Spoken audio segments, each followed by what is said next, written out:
The opening lines of this song are in direct contrast to the atmosphere in which it was created.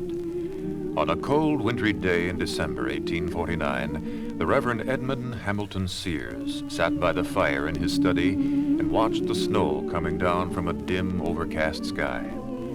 Perhaps this very contrast inspired the opening of the poem which he sent off to the editor of the Christian Register.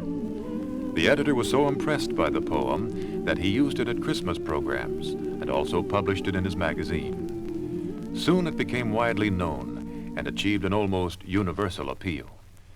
The tune was originally written not for the poem, but as part of a group of church chorale studies composed by Richard Storrs Willis, an outstanding church musician of the time. The words and the tune were put together about 2 years after Sears first wrote the lines. The poem speaks pointedly to those who bend beneath life's crushing load. Yet it offers solace and comfort in that justice and peace are the ultimate plan of God. Perhaps this reflects the personal life and inspiration of Sears, who, because of ill health, spent most of his life in the Berkshire Hills of western Massachusetts, ministering to those in his small parish. But his ministry has spread the world round through this great Christmas hymn.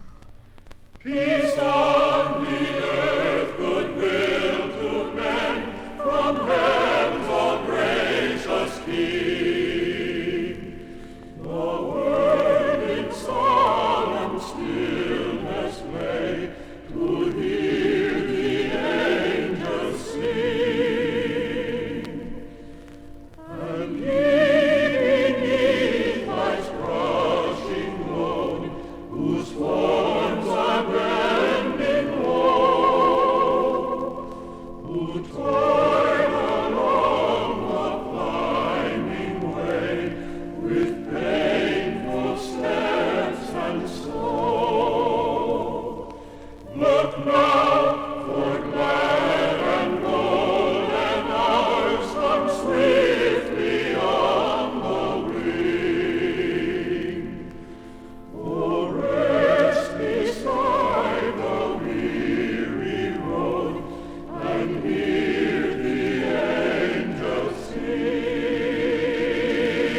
Glory, oh, rest beside the weary road and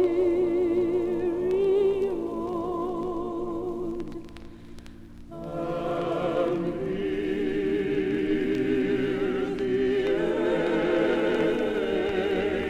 angels sing.